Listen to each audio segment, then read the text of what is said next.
Most of us grew up getting our news from papers, radio, and television, but over the past few years, more of us have been getting the news from mobile devices, whether it's an iPhone or a tablet.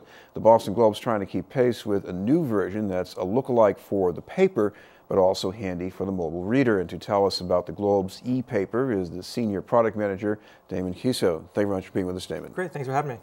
First of all, to talk about why the Globe is doing it, because you've got the paper that's been around for eons, and you've got the online version, which looks very nice in a tablet. So why do you need an e-paper? Yeah, well, BostonGlobe.com obviously works very well on a mobile phone, on a tablet, on a desktop.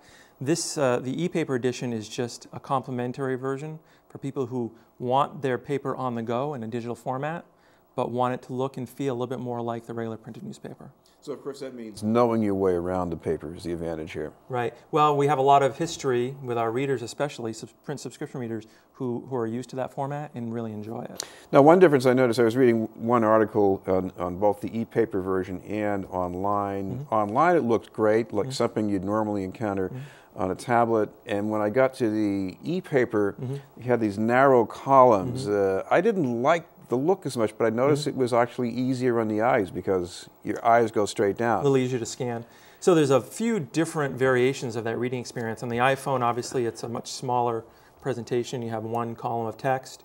On the iPad version, obviously, you have a bigger screen, so you can read it in a smaller text version. Or there's the Smart View, as it's called, that's more of a web experience with more narrow columns, and you can sort of scroll through story by story. So there's a couple different experiences based on how you prefer to view it. Chris, another convenience of the e-paper is if you're running out of the house in the morning and you don't want to pay for sucking down all this bandwidth while you're on the train, you can just download the e-paper and then it's on your machine. Right. If you have your device turned on overnight, it'll download to your iPhone, your iPad automatically by 5 in the morning, more or less, and that's available for offline reading anywhere you go, whether or not you have connectivity or not. So talk about how this fits into a strategy here. This is not just distributing articles and graphics here. You're talking about a different way of interacting with readers. So what's this going to let you do that you hadn't been able to do before? Well, I mean, it's obviously a complement to both the print newspaper and BostonGlobe.com. So it's not a standalone product. It's an alternative reading experience for people who like the print paper but want that experience mobile, or who like BostonGlobe.com for its portability but are looking for a little bit more of that print experience. So it's available for offline reading. It has enhanced features such as sharing, which you can't do, obviously so easy with a print newspaper. And it has things like audio podcast, so you can listen to all the stories be read to you, which is pretty useful on the train, or if you're driving, for instance, plug it into your car radio, listen to the newspaper on the way into work.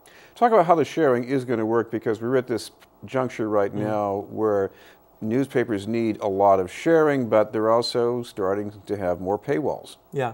So for BostonGlobe.com, obviously any story you share or you find shared on Facebook, Twitter, etc., you get free access to that story. And it's very similar with the e-paper. If you're using the iPad version, you send a link to a friend on email or Twitter, they basically get that e-paper on the web experience. They don't get access to the iPad version, but they'll get directed to that same story on the e-paper.bostonglobe.com website, and they'll get that one story. First click free experience, which is similar as the regular BostonGlobe.com. Well, talk about the future strategy here, because prices are going up at the newsstand for the Globe. Prices are going up in newspapers for almost forever. But what's the future? I mean, are people still going to be buying papers? Well, I think our challenge isn't to try to guess how long people want to buy papers. It's to try to give them our content in as many different platforms as possible to make it as convenient for them to keep a relationship with us and for us to be able to give the journalism that we have on a daily basis. By the way, another part of interactivity is that readers provide part of the content too, whether it's text or even graphics. How does this fit into that? So this particular product is strictly a replica of the print newspaper. So whatever we have in print is what you can get in this experience. It's not the same as Boston.com, which has much more sort of user interaction, or even Boston Globe, where it has reader comments and submissions, those kind of things.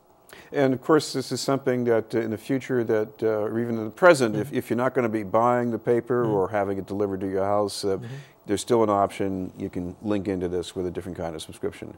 Yeah, so if you're a Boston Globe print or digital subscriber, you have free access to this product.